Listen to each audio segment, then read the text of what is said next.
बिस्मिल्लाहिर्रहमानिर्रहीम। अस्सलाम वालेकुम। आप देख रहे हैं हालात। मैं हूं सईद चौधरी। जंगबंदी में तोसीक के बावजूद पाकिस्तान को अफगानिस्तान के अंदर दहशतगर्दों के ठिकानों पे हमला क्यों करना पड़ा? हमने कितना नुकसान पहुंचाया उनको और उनकी तरफ से कितने हमले नाकाम बनाए गए हैं? और फिर जो 2021 से लेके 2025 तक जो हमने अफगान जो तालिबान रजीम है उसके साथ मामला तय करने की जो कोशिशें की हैं, उनके जो अदाद-ओ-शुमार हैं, वो भी आपके साथ शेयर करने हैं। इसके अलावा पाकिस्तान और अफ़गानिस्तान के वफ़ूद जो हैं वो मुज़ाकरात के लिए आज दोहा पहुँच रहे हैं। क्या ये मुज़ाकरात नतीजा-खेज़ हो सकते हैं? क्या नतीजा निकल सकता है? इस पर बात करेंगे। और वज़ीर-ए-आज़म उसमें एक बड़ा इजलास हुआ है, बड़े अहम फैसले किए गए हैं, वो भी अफ़गानिस्तान से मुतल्लिक़ फैसले हैं। लेकिन इससे पहले एक और मौज़ू है जिस पे हमने बात करनी है कि ये जो वज़ीर आला हैं खैबर पख्तूनख्वा के, ये पता नहीं क्या शय हैं। ना मेरा ख़्याल उनको सियासत का पता है, ना कानून का पता है, ना आइन का पता है। उनको सिर्फ़ एक ही चीज़ नज़र आती है जनाब, वो है इमरान खान। वो कहते हैं मैंने अगर मुझे जान देनी पड़ी तो इमरान खान के लिए दूँगा। ना वतन के लिए जान देनी है, ना मज़हब के लिए जान देनी है, ना इंसानियत के लिए जान देनी है। अगर देनी पड़ी तो इमरान खान के लिए जनाब जान दूँगा। और ये मैं समझ रहा था जनाब ये स्टूडेंट लीडर रह चुके हुए हैं कि शायद इनकी कोई सियासी सूझबूझ थोड़ी बहुत हो और फिर इनके पास टीम तो होनी चाहिए। एडवोकेट जनरल हैं इनके पास जिनको मशवरा दे सकते हैं, लेकिन इनकी कोई किल सीधी नहीं है। ये देखें आप, इन्होंने किया क्या है? इन्होंने ये किया है कि जनाब एक तो सुप्रीम कोर्ट में पहले इन्होंने दरखास्त दायर करनी थी, जनाब हम मेरी इमरान खान से मुलाकात करवाई जाए। फिर इन्होंने सोचा कि जनाब ये हो सकता है, इनके वकील ही बता रहे हैं जो लाहौर में इनके वकील हैं पीटीआई के, कि जनाब सुप्रीम कोर्ट ने कहना था डायरेक्ट आप हमारे पास क्यों आ गए हैं, आपको हाई कोर्ट में पहले जाना चाहिए था। फिर इन्होंने इस्लामाबाद हाई कोर्ट में एक दरखास्त दे दी और chief justice Pakistan mister Yahya Afridi के नाम एक खत लिख दिया। अच्छा, उन जो इस खत और जो दरखास्त है उसके मंदरजात का खुलासा भी मैं आपके सामने रखूंगा। और ये 13 अक्टूबर को जनाब ये इलेक्ट हुए थे चीफ मिनिस्टर और 15 अक्टूबर को इन्होंने हलफ उठाया था। लेकिन अभी तक जो आइन के मुताबिक जो है और अदालती फैसलों के मुताबिक खैबर पख्तूनख्वा में कोई हुकूमत नहीं है। ये मैं क्यों कह रहा हूँ, आगे जाके इसकी तफसीलात मैं आपके सामने रखूंगा। अब जनाब इन्होंने जो चीफ जस्टिस को खत लिखा है उसमें ये कहा है कि जनाब मैंने होम डिपार्टमेंट को भी लिखा था, पंजाब वाले को, और वजारत दाखिला जो वफाकी वजारत दाखिला, वहाँ भी जनाब मैंने दरखास्त की थी कि मेरी मुलाकात करवा दी जाए इमरान खान के साथ। और वो कहते हैं मैं मुंतखब वज़ीर आला हूँ, सैयद अफरीदी मेरा नाम है। और जनाब वो कहता है कि मेरा जो अखलाकी और आइनी फरीज़ा है कि जनाब जो मेरी जमात का पैटर्न चीफ है इमरान खान, उससे रहनुमाई और हदायत हासिल करूँ। तो जनाब चीफ जस्टिस साहब आपसे इस्तज़ा है कि डयाला जेल के हकाम को ये हुक्म दिया जाए कि वो मेरी मुलाकात करवाएं। ये तो वो होगी। अब कोई इनको बताए कि जनाब supreme court practice and procedure act के बाद और 26वीं आईनी तरमीम के बाद ये मुझे बता दें कि जनाब वो चीफ जस्टिस आज खुद नोटिस कैसे ले सकता है, इस खत पे जुडिशियल ऑर्डर कैसे जारी किया जा सकता है, वो कैसे हुक्म दे सकते हैं। वहां तो ये तरमीम कर दी गई है कि जो 184 के तहत जो दरखास्त जाती है उसमें भी अब उसके मंदरजात जो हैं, जो इस्तदा है उससे बाहर नहीं निकल सकती अदालत।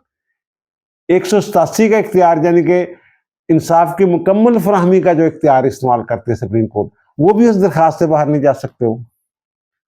और चीफ जस्टिस के पास तो ये इख्तियार ही नहीं है कि वो फैसला करे कि किस बेंच में कौन सी दरखास्त लगनी है। उसके लिए कमेटी है supreme court practice procedure act के तहत, या तो वहां मामला जाता या फिर आईनी बेंच जो है उसके पास मामला जाता, दरखास्त देते। ये यानी कि इनको ये पता भी है कि चीफ जस्टिस पाकिस्तान कोई जुडिशियल ऑर्डर पास नहीं कर सकते, इसके बावजूद ये गए हैं ताकि आप खबरों में रह सके। और जो इसी तरह जो इस्लामाबाद हाई कोर्ट में इन्होंने दरखास्त दी है उसमें भी यही बात इन्होंने जो दरखास्त दी उसमें ये कहा कि जनाब पैटर्न चीफ वाली बात जो की है कि जनाब वो मेरी मुलाकात करवाने का हुक्म दिया जाए। ना सिर्फ मुलाकात करवाने का हुक्म दिया जाए बल्कि ये भी हुक्म दिया जाए कि बवक्त ज़रूरत वक्तन फ़वक्तन मुलाकात करवाई जाए मेरी, यानी जब मुझे मैं समझूं। और वजह उसकी ये बता रहे हैं कि जनाब वो काबीना की तश्कील देनी है, मैंने काबीना तश्कील देनी है, और फिर वो कहते हैं गवर्नेंस के कुछ हसास मामलात हैं जिन पर उनकी रहनुमाई दरकार है पैटर्न चीफ की। ये पहले भी मैंने अर्ज किया था कि जनाब जब अली मीन गंडापुर ने इस्तीफा दिया था तो उस वक्त भी पहला जो इस्तीफा था 8 अक्टूबर वाला, यानी आप ये भी कह सकते हैं कि 8 अक्टूबर से आज तक कोई हुकूमत नहीं है वहां पे खैबर पख्तूनख्वा में, वज़ीर आला है हुकूमत नहीं है, ये कैसी अजीब बात है। अच्छा वो उस वक्त भी मैंने ये अर्ज किया था कि हुजूर वाला जो नवाज शरीफ वाला केस है पनामा वाला, उसके बाद ये लोग गए थे कि जनाब ये कैसे बना हुआ है सदर मुस्लिम लीग नून का और अहकामात जारी कर रहा है, टिकट जारी कर रहा है, तो इसको जनाब रोका जाए। तो उन्होंने जो टिकट जारी किए हुए थे सेनेट के, तो वो टिकट भी कलदम कर दिए थे, जो टिकट देने का उनका इकराम था। और गए कौन थे जी, हम आपको दिखा रहे हैं, वो जजमेंट जो है, जजमेंट का पहला सफा जो है वो हम आपको दिखा रहे हैं। उसके बाद वो पहले भी मैंने वो दिखाया था जो उन्होंने ऑब्जर्वेशन दी थी, ये जो करार दिया था, जो हुक्म जारी किया था, वो हुक्म भी आगे जाकर दिखाते हैं। ये जनाब जो जजमेंट है ये लिखी किसने थी, मैंने अर्ज किया था साकम निसार ने, और इस बेंच में शामिल थे उमर अता बंदयाल साहब और जस्टिस एजाज अल हसन साहब, 3 रुकनी बेंच था। और उन्होंने जनाब ये देखें जो दूसरे नंबर पे हैं ये शेख रशीद साहब है। ये 16 लोग जो है ना गिद्धों की तरह बढ़ गए थे नवाज शरीफ को, और यही कह रहे थे कि जनाब ये एक नाहल शख्स जो असेंबली की अहलियत के लिए नाहल है, असेंबली का रुकन बनने के लिए नाहल है, तो वो जनाब कैसे एक पार्टी का हेड हो सकता है, वो कैसे हुकूमत साजी कर सकता है। ये सारी चीजें ज़ाहिर है कि जो पार्टी हेड है उसके पास बहुत सारे इख्तियारात होते हैं। बहरहाल ये अब अच्छा उसमें जनाब शेख रशीद साहब भी गए थे। अब कहाँ है शेख रशीद? उसमें जो पाकिस्तान पीपल्स पार्टी है ना, ये तलवार वाली जो है, ये बिलावल भुट्टो जरदारी वाली, 2 पार्टी है ना पीपल्स पार्टी, एक पाकिस्तान पीपल्स पार्टी, एक पाकिस्तान पीपल्स पार्टी पार्लियामेंटेरियन है जिसका इंतखाबी निशान तीर है। ये बिलावल वाली पार्टी जो है ये भी गई थी 8वें नंबर पे, ये पार्टी मौजूद है, और 12वें नंबर पे इमरान खान साहब खुद थे। और इसमें ये बेंच ने ये डिक्लेयर कर दिया था कि जनाब जो बंदा अवामी ओहदे के लिए नाहल है वो बादशाह गर नहीं हो सकता, उसे ये इख्तियार या हक नहीं दिया जा सकता कि वो हुकूमत के मामलात में मुदाखलत करे, अहकामात जारी करे या हुकूमत की तश्कील में कोई किरदार अदा करे। ये जजमेंट है। और उन्होंने तमाम अहकामात जो जारी किए थे नवाज शरीफ ने पार्टी हेड के तौर पे, सारे कलदम कर दिए थे, वो जुबानी थे या तहरीरी थे।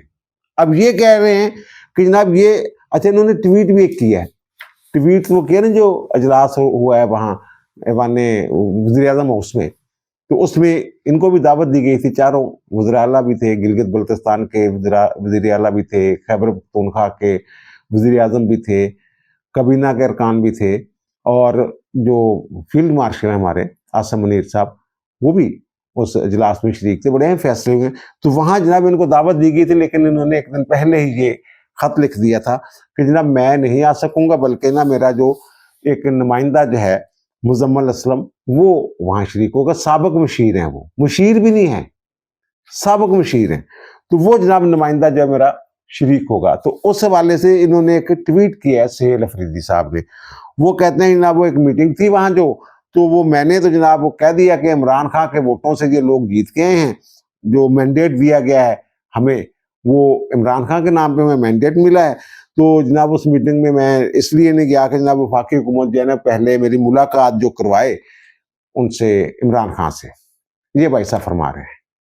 अच्छा अगर ये जवाब बना रहा है मैंडेट का, तो उस वक्त नवाज शरीफ को भी मैंडेट दिया हुआ था जब उनको ये पार्टी में पार्टी के मामला चलाने से रोका गया था, कहा गया था जब बादशाह घर का किरदार अदा नहीं कर सकते।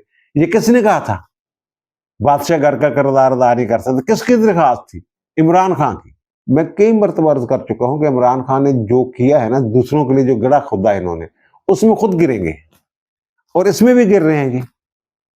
ये सुप्रीम कोर्ट भी कह सकती है जनाब ये जो केस है नवाज शरीफ वाला, उस सुप्रीम कोर्ट के फैसले की रोशनी में तो जनाब आप जो जवाब लेके आए हैं वो जवाब बनते ही नहीं है। इस्लामाबाद हाई कोर्ट भी अगर ये सवाल पूछ लेती है ना, इमरान खान तो ये कहा करते थे, वही दरखास्त लेके गए थे ना। अगर इमरान खान के नाम पे वोट मिले हैं और इमरान खान की रहनुमाई इनको दरकार है, हदायत दरकार है इनको, तो फिर नवाज शरीफ भी, मैंने अर्ज किया ना, वो भी तो अवाम के वोटों से हुकूमत बना के बैठे हुए थे ना वफाक में। पंजाब में भी उनकी हुकूमत थी, सदर भी उनके थे नून लीग के, आपसे बड़ा मैंडेट था उनके पास। आप तो खैबर पख्तूनख्वा तक महदूद होकर रह गए हुए हैं ना।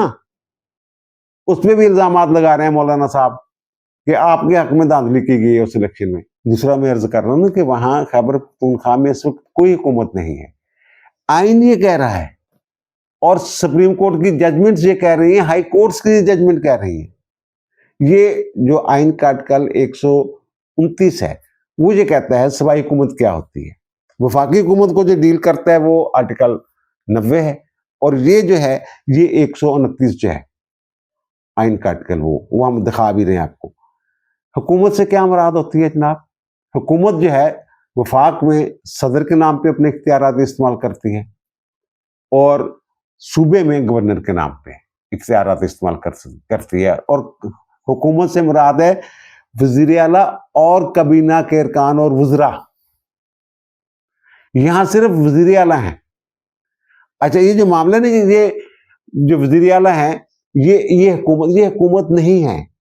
जो जजमेंट है ये जनाब है PLD 808 सुप्रीम कोर्ट 2016 की जजमेंट है, और ये साकन सार साहब ही की जजमेंट है। ये इसको बड़ी मशहूर जजमेंट है, और बाद में हाई कोर्ट ने भी और सुप्रीम कोर्ट के बड़े जो बेंच हैं उन्होंने भी इसको इंडोर्स किया है, इस जजमेंट को। हाई कोर्ट ने तो खैर कर नहीं था, सुप्रीम कोर्ट के बड़े बेंचों ने भी इसको इंडोर्स किया है। वो जी दोहरी शरीयत वाला केस था, और उसमें वो मामला भी आ गया था जनाब, NOC किसने दिया है रहील शरीफ को वहां जाने के लिए। वो अगर किसी साहब अगर रिटायर्ड जो है ना जर्नैल ने बाहर जाना हो ना, नौकरी करनी हो, तो उससे हुकूमत से एक NOC लेना पड़ता है। तो उसको NOC जो थे वजारत दफा ने जारी कर दिया था। तो उस केस में भी Impex case, Mustafa Impex case के हवाले से डिक्लेयर किया गया था कि नहीं, ये हुकूमत जो है कबीना मंजूरी दे इसकी, सिर्फ एक वजारत नहीं NOC देगी। फिर वो उन्होंने कुछ टाइम दिया था 1 महीने का, या इतनी मुद्दत के अंदर अंदर वो करे, वरना वापस आना पड़ेगा उन्हें।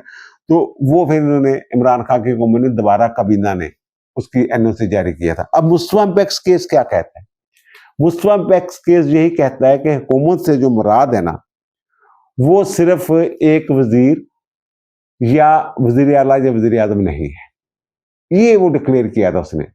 वो कोई टैक्सों टुक्सों का मामला था, तो उन्होंने कहा था ये तो कबीना ने मंजूरी देनी थी, हुकूमत ने ये जारी, वहां हुकूमत का लफ्ज है, हुकूमत से मुराद जो है वजीर आजम प्लस कबीना, यानी कबीना की पूरी तमाम वज़रा और वजीर आजम ने मिल के वो हुक्म जारी करना था।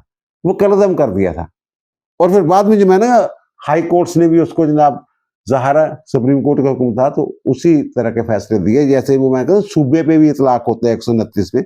वो जो मीरपुर शुगर मिल्स वाला केस है सिंध हाई कोर्ट का, ये 2019 में, उस वक्त मोहम्मद अली मदर और आगा फैसल की ये जजमेंट है, तो उन्होंने भी ये डिक्लेयर किया था कि जनाब जो इस केस की रोशनी में, मुस्तफा इम्पैक्स केस में, कि जो सूबाई हुकूमत है उससे मुराद वजीर आला और कबीना, जहां हुकूमत का लफ्ज है मिल के उनको ये मंजूरी देना पड़ेगी।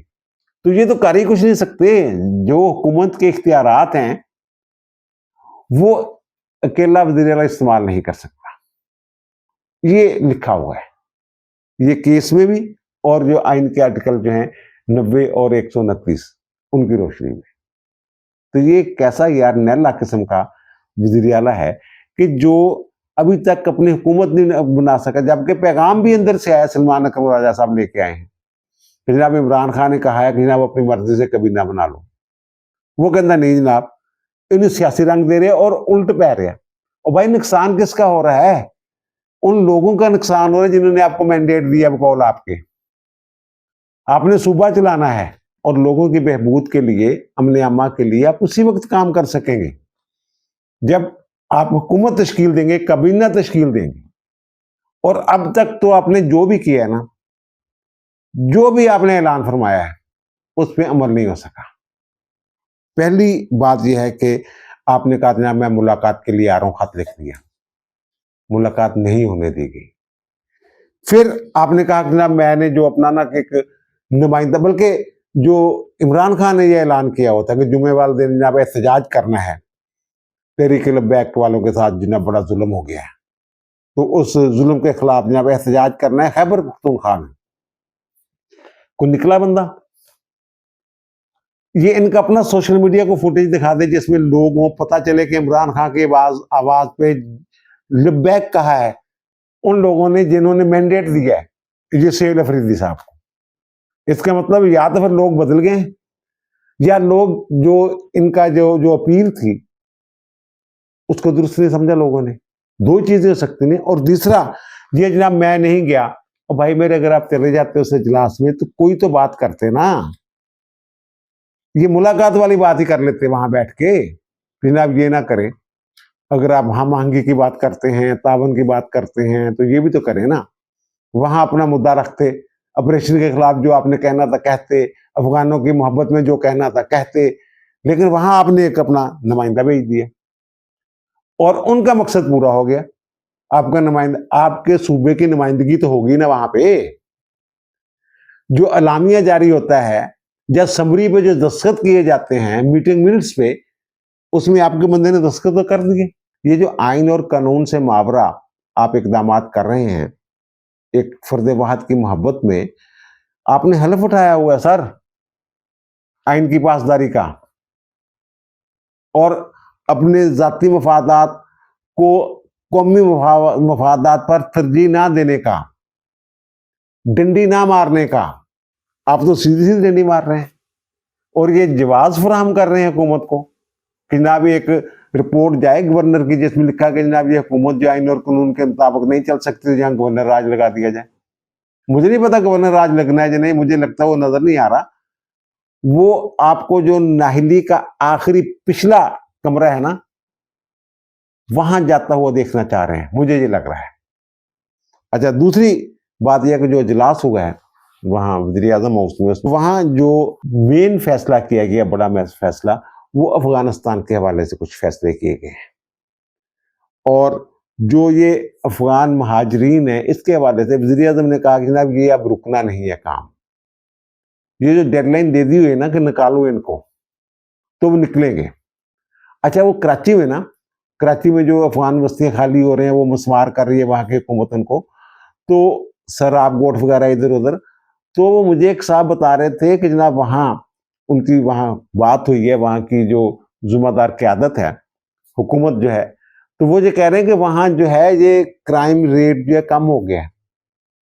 यही लोग वारदातें डालते हैं पूरी दुनिया में, जो क्राइम होते हैं उनके पीछे ये निकलेंगे कहीं ना कहीं, पाकिस्तान के अंदर भी।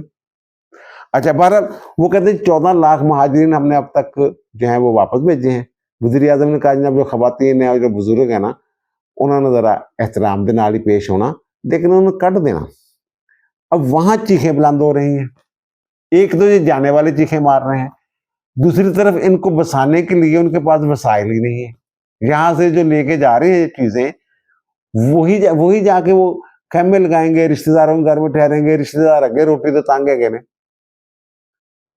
अब जो तोरखम वाला बॉर्डर है वहां ये खबर यह है कि 10,000 ट्रक जो है ना इनके खड़े हुए हैं कई दिनों से। 11 और 12 जब हमारी उनके साथ झड़प हुई है उसके बाद से सरहदें बंद है, और जो अफगान ट्रांजिट ट्रेड है वो भी बंद है। जो पाकिस्तानी स्मगलर है ना उनकी भी चीखें निकल रही हैं उसकी वजह से। अब वो 10,000 जो वहां ट्रक खड़े हुए हैं जो पाकिस्तान के अंदर आने हैं, या फिर उसमें सेब हैं कहा जा रहा है, या फिर अंगूर होंगे मे बी, तो वो तो ज्यादा दिन वहां खड़े रहेंगे तो वो जाया हो जाएंगे। हमारी तरफ से जो चीजें जाती हैं वो तो ये गंदम खाद इस तरह की जो चीजें हैं, तो ये तो खराब होने वाली चीजें नहीं है, नुकसान तो उनका हो रहा है, चीखें उनकी निकल रही हैं, अपीलें वो कर रहे हैं, वीडियोस भेज रहे हैं सोशल मीडिया के जरिए, जनाब साडा की कसूर है। अच्छा, जो अफगानिस्तान वाले हैं ना, खास तौर पे जो तालिबान रजीम है, वो समझने कि हम बहुत बड़े जंगजू हैं। वो मैंने कल भी बताया था, परसों भी बताया था कि कितने बड़े जंगजू हैं आप, अमेरिका ने कितने दिनों में आपके ऊपर कब्जा किया था, और वो रूसी जब आए थे, रूस को आपकी हुकूमत ने बुलाया था, उस वक्त जो बरसेदार लोग थे, तो उनके टैंकों के आगे भंगड़े किसने डाले थे? आप ही में से थे ना वो लोग। वो तो बाद में पाकिस्तान ने आपको पनाह दी, आपके खाने पीने का बंदोबस्त किया, आपको तहफ़्फ़ुज़ दिया, और उसी पाकिस्तान के पीछे जनाब आप पड़ गए हुए। अंदर वैसे ना टूट-फूट चल रही है इन्होंने। एक तो यही लोग जिनका कारोबार तबाह हो रहा है इनकी हरकतों की वजह से। दूसरे वो लोग जो मुतशद्दिद नहीं हैं, इंसानों की तरह रहना चाहते हैं, वो पहले ही इनके हाथों तंग है। ख़वातीन के साथ जो इनका सलूक है उसके हाथों तंग है। इनके अंदर अपने ग्रुप हैं, वो हक्कानी ग्रुप जो है वो ये कहते हैं अब ये क्या है? मैं तो वादा करके आया हूं कि जनाब हम ख़वातीन के स्कूल वगैरह बंद नहीं करेंगे। दोहा में भी आप यही कह के आए थे। ये क्या कर रहे हैं आप कि जनाब औरत घर से नहीं निकल सकती? अच्छा, जो हमारे वज़ीर दिफ़ा है ना, उन्होंने कुछ एक ट्वीट किया है और अदाद-ओ-शुमार दिए हैं। उन्होंने अब 2021 में इनकी हुकूमत आई थी। ये मेरे ख्याल 31 अगस्त को 2021 को आखिरी जो फौजी था ना वो निकला था ना अफगानिस्तान से, तो 4 साल हो गए हैं, 4 साल बल्कि 2 माह हो गए हैं। तो जनाब ये जो हमारे लोग वहाँ गए वो कहते हैं जनाब हमारे वज़ीर ख़ारिजा 4 दफ़ा गए इनको समझाने ਜਾਂਦੇ यार कि ਕੀ ਕਰਦੇ ਪਏ ਹੋ? ਤੁਸੀਂ ਸਾਡੇ ਵੱਲ ਮੂੰਹ ਕਿਉਂ ਕਰ ਲਿਆ? ਇਹਨਾਂ ਨੂੰ ਕਿਉਂ ਨਹੀਂ ਸਮਝਾਉਂਦੇ? ਇਹ ਜਿਹੜੇ पाकिस्तान पे हमले करते हैं। फिर उनके जब वज़ीर दिफा और ISI के जो हेड 2 दफ़ा उन्होंने विजिट किया है। जो हमारा नुमाइंदा खसूसी है अफगानिस्तान के लिए 5 मरतबा वो जनाब काबुल गए हैं, और सेक्रेटरी खारजा 5 मरतबा गए हैं, नेशनल सिक्योरिटी एडवाइज़र 1 मरतबा गया है, और जॉइंट कोऑर्डिनेशन कमेटी जो है उसकी 8 मरतबा वो कहते हैं मीटिंग हुई है। अच्छा, आगे जो अदाद-ओ-शुमार है ना वो बड़े दिलचस्प हैं। वो कहते हैं कि बॉर्डर फ्लैग मीटिंग जो है ना 225 मरतबा हुई है इन 4 सालों में, कि दरअंदाजी रोको यार, इन्हें रोको। अच्छा, अब ये भी मैं खबर बताऊं आपको, ये इन्होंने कहा कि जनाब ये हमारे बस में नहीं, हाँ एक सूरत हो सकती है कि हम इनको ना यहाँ से कहीं और आबाद कर देते हैं, दूर आबाद कर देते हैं। तो जनाब आप ऐसे ना भाई 4 अरब डॉलर दें, हम इनको दूसरी जगह बसाते हैं जाके। ਅਸੀਂ ਕਿ ਤੁਸੀਂ 4 अरब डॉलर ਦੀ ਕਰਦੇ ਆ, ਅਸੀਂ 4 ਰੁਪਏ ਦੇਣ ਲਈ ਤਿਆਰ ਨਹੀਂ ਹੈਗੇ ਤੁਸੀਂ। फिर जनाब इन्होंने कहा तुझे भुगतो फिर। ਅਸੀਂ ਕਿ ਹੁਣ फिर ਅਸੀਂ जिद्दां निपटांगे वो भी देख लेना तुसी। अच्छा, फिर हमने जो इनकी तरफ से खिलाफ वर्जियां हुई हैं ना, पता कितने मरासले भेजे हैं 4 सालों में? 836 मरासले सर, 836। इसका मतलब कि 209 सालाना, और हर महीने यानी औसतन 17 से 18 एहतजाजी मरासले हम भेजते थे इनको। और ये जो लोग कह रहे हैं जनाब आप जो उनके साथ मुज़ाकरात करें, बात करें, राब्ते को ख़त्म कर रहे हैं, इससे ज़्यादा क्या किया जा सकता है? 9 मरतबा हमने डिमार्च किया, उनके जो यहाँ नुमाइंदे हैं, सफारतकार, उनको बुला के कि बंदे दे पुत्र बनो। और अब तक हमारे 3844 लोग जो हैं वो शहीद हो चुके हुए हैं इनके हमलों में, और 10,347 वाक़यात हुए हैं दहशतगर्दी के। तो हमारे सब्र का पैमाना जो है वो क्यों लबरेज ना हो? और फिर ट्रंप साहब ने एक मरतबा फिर जिक्र कर दिया, वहां यूक्रेन के सदर के साथ उनको मुलाकात थी, तो उन्होंने फिर ये कहा दिया कि मैंने पाकिस्तान और भारत की जंग बंद करवाई। दोनों एटमी ताकतें हैं, पाकिस्तान ने 7 जहाज गिरवाए थे, और शहबाज शरीफ ने कहा कि आपने मिलियंस लोगों की जिंदगियां बचाई हैं ये जंग बंदी करवा के। तो वो कहते हैं मेरी बात हुई है पुतिन से, तो मुझे लग रहा है कि मैं ये आप वाली जंग भी किसी ना किसी तरीके से बंद करवा देता हूँ। तो फिर उन्होंने कहा जब मुझे पता चला कि पाकिस्तान और अफगानिस्तान के दरमियान कुछ झड़पें हो रही हैं, वो कहते हैं कि ये जंग बंद करवाना मेरे लिए कोई मुश्किल नहीं है पाकिस्तान और इसकी। और लेकिन वो कहते हैं मैंने अमेरिका को भी तो चलाना है ना, मतलब है कि मेरे को टाइम नहीं हैगा, फेंटा ला लो ना जरा। और फिर वो कहते हैं बहरहाल जंग बंद करवाना मुझे पसंद है। अब ये जो लोग हैं ना, ये जंग बंदी हो गई जनाब, यानी गुज़श्ता शाम जो है 6 बजे 48 घंटे पूरे हो गए। फिर इनकी तरफ से रिक्वेस्ट आई कतर के जरिए। अब ये झूठे बहुत हैं, ये कहते पाकिस्तान, और पाकिस्तान ने रिक्वेस्ट क्यों करनी है भाजी? और पाकिस्तान ने तो मौका लभ्या, ये ਜਿਹੜੇ दहशतगर्द ਤੁਸੀਂ पाकिस्तान ਦੇ ਅੰਦਰ ਭੇਜਦੇ ਸੀ, ਉਹ ਬਤਖਾਂ ਦੀ ਤਰ੍ਹਾਂ ਅਸੀਂ ਸ਼ਿਕਾਰ ਕਰ ਰਹੇ ਹਾਂ, ਉਹਨਾਂ ਦੀ ਫੁਟੇਜ ਬਣਾ ਰਹੇ, ਇੱਕ ਇੱਕ ਲਾਸ਼ ਦਿਖਾ ਰਹੇ ਹਾਂ ਤੁਹਾਨੂੰ ਫਿਰ ਵੀ ਜਨਾਬ ਇਹ ਇਹਨਾਂ ਦੇ ਪਿੱਛੇ ਨਾ ਮੇਰੇ ਖਿਆਲ ਇੰਡੀਅਨ ਦਿਮਾਗ ਕੰਮ ਕਰ ਰਹੇ ਇਹਨਾਂ ਦੀ ਮੀਡੀਆ ਦੇ ਪਿੱਛੇ, ਝੂਠ ਬੜੇ ਬੋਲ ਰਹੇ ਨੇ। अच्छा, बहरहाल ये जो है ना, गुज़श्ता 4 दिनों में हमने 108 से ज़ायद खारजी जो हैं, जो पाकिस्तान के अंदर आने की कोशिश कर रहे थे या कार्रवाई की कोशिश कर रहे थे, वो मारे। ये जो 11 और 12 की रात हमने निशाने लिए हैं ना, वो 218 से ज़ायद लोग जो हैं, बल्कि 250 के करीब लोग हैं, वो अलग हैं, इसके अलावा हैं। और फिर जनाब इन्होंने जो बाजौड़ में एक गाड़ी पकड़ी गई, बारूद से भरी हुई, वो खुदकश बमबार पता नहीं क्या थे, सिक्योरिटी फोर्सेस ने पकड़ ली, खैर वो डिफ्यूज कर दिया गया उसका जो भी था। जंगबंदी के 48 घंटों के दौरान इन्होंने बड़ी कोशिश की किसी तरीके से जो खारजी हैं ये पाकिस्तान में जो है दाखिल कर दिए जाएं। तो इन कोशिशों के नतीजे में जो वहाँ हमने शिकार किए हैं उनकी तादाद जो है वो 60 से 70 बताई जा रही है। अच्छा, दूसरी बात ये है कि फिर जनाब जो ये इन्होंने एक खुदकुश हमला करने की कोशिश की ना, बल्कि किया एक खुदकुश हमला, तो उसके बाद और ये जो बारूद से भरी गाड़ी और फिर जो अंदर ये रुक नहीं रहे थे, कहीं ना कहीं से कोशिश कर रहे थे जनाब किसी न किसी अंदाज में अंदर दाखिल हो जाए हम, तो वो जनाब फिर हमें एयर स्ट्राइक करना पड़ा। कहाँ पे? वो जो खारजियन गुल बहादुर ग्रुप उसकी कैंप है वहां पे पक्तिका में, तो वहां फिर हमने अटैक किया है। और फिर वहां वो हमारे पता नहीं इनके पास क्या टेक्नोलॉजी है, वो जो जाता है वहां निशाना लेने, तो शायद उसके अंदर कैमरे लगे हैं, पीछे होता है, वो तमाम जो तस्वीरें वीडियोस जो है ना वो मौजूद है हमारे पास। ये जो गुल बहादुर ग्रुप का तरबीती मरकज और बेस कैंप था वो जो हमने उड़ाया है, तो वहां भी ये इतनी ही बड़ी तादाद जो है, ये 60 से 70-80 के करीब जो लोग हैं ये मारे गए। अब ये वहां का जो मीडिया है ना, ये बड़ा झूठा मीडिया, मैंने कहा शायद इंडिया वालों को उनके पीछे आता है। तो ये पहले तो इन्होंने एक मिसाइल जो है 2023 में कोरियन एक जो है वो मिसाइल टेस्ट किया था, तो उसकी तस्वीर लगा के ना ये कह रहे हैं जनाब अफगानिस्तान ने ये टेस्ट कर ली है। वो टेस्ट कितना होने दे तुम्हें पता है, लेकिन बस चलाता मीडिया ने फेक। अच्छा, अब ये कह रहे हैं कि ये जो हमने हमला किया है ना गुल बहादुर वाले ग्रुप के ऊपर, वो ये कह रहे हैं कि जनाब जो पक्तिका है ना सूबा हमारा, ये हम दिखा रहे हैं उनका जो ये हमारा इस्लामी उर्दू उनका जो कह लें सरकारी वर्जन होता है, ये वो दिखा रहे हो कि जनाब वहाँ जो हमारा जिला है ना अरगोन, वहाँ पे जनाब वो फजाई बमबारी की है पाकिस्तान ने, और इसके नतीजे में ना क्रिकेट टीम के 8 खिलाड़ी वो कहते हैं जनाब शहीद हो गए, वो ये कह रहे हैं।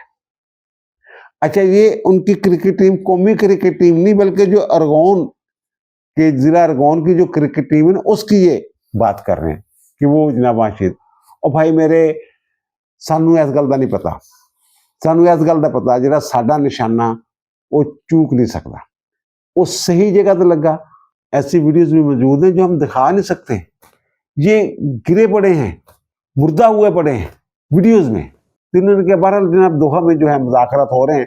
कुछ लोगों का ख्याल है कि तालिबान रजीम को मजबूर किया जाएगा, जैसे पाकिस्तान ने बाढ़ लगाई है इसी तरह वो भी कोई 8-10 किलोमीटर दूर परली साइड पे वो बाढ़ लगाए, अपनी सरहद यानी पीछे ले जाए 8-10 किलोमीटर, और दरमियान में कोई आबादी ना हो, नो मैन लैंड हो, तो वो वहाँ जो भी जाए दोनों तरफ से, तो उसको दूसरे मुल्क को जो हक होगा कि अगर पाकिस्तान की तरफ से जाता है या उनकी तरफ से जाता है तो दूसरे मुल्क को जो हक होता है होगा कि जनाब वो वहीं उड़ा दे उसको, जो भी वहां दाखिल होने की कोशिश करे।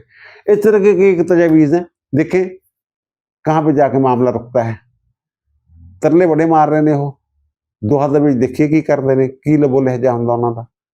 अच्छा, एक और यार खबर सुनना मैं शेयर करनी सी, वो खबर ये है कि जनाब ये जो इलेक्शन हुए ना सुप्रीम कोर्ट बार के, ये पीटीए वालों का हमायत याफ्ता ग्रुप ना, प्रोफेशनल ग्रुप अहमद खां वाला, तो इस इलेक्शन में सिर्फ एक नुमाइंदा इनका मुंतखब हुआ है, वो वाइस प्रेसिडेंट सिंध से खुशहाल अवान साहब, मतलब खुशहाल अवान साहब वो मुंतखब हुए। बाकी तमाम सीटों पे एहसन बून वाला इंडिपेंडेंट ग्रुप आजम नदीर वाला वो जीता है। तो अब ये एहसन बून ने जब ये ऐलान हुआ ना जीत का नौ मुंतखब सदर का, तो उनके साथ खड़े होकर जो उन्होंने खिताब किया ना सदर के साथ खड़े होके, तो उन्होंने ये कहा कि जब पिछले इलेक्शन में हमने 26 में आईनी तरमीम की बात की थी, लेकिन हमने आईनी अदालत बनाने की बात की थी, लेकिन आईनी अदालत नहीं बन सकी। वो कहते हैं अब हम फिर ये मुतालबा कर रहे हैं कि 27 में आईनी तरमीम लाई जाए और एक आईनी अदालत बनाई जाए आईनी बेंच के बजाय, वो कहते हैं जो आईनी अदालत बनेगी ना 27वीं आईनी तरमीम के तहत, उसके जज की रिटायरमेंट की उम्र जो है ना, वो कह रहे हैं कि जनाब 70 साल होनी चाहिए। यानी सुप्रीम कोर्ट के जज के रिटायर होने के बाद भी वो वहाँ काम कर सकता है। ये उन्होंने मुतालबा किया है और ये बड़े बाअसर वकील हैं, बड़ी सेह है इनकी, और उन्होंने जो ऐलान कर दिया तो ज़ाहिर है, पहले भी मैंने इन्हीं के हवाले से कई मरतबा ये ज़िक्र किया कि जनाब एहसन बून साहब लगे हुए हैं इस काम के पीछे, तो ये मे बी ये जो आईनी तरमीम है ये हो ही जाए। अब दीजिए मुझे इजाज़त, इंशाअल्लाह दोबारा मुलाकात होगी नए भी इलाके के साथ। अल्लाह ताला आप पर, मुझ पर, हम सब पर मेहरबान रहे। अल्लाह हाफ़िज़।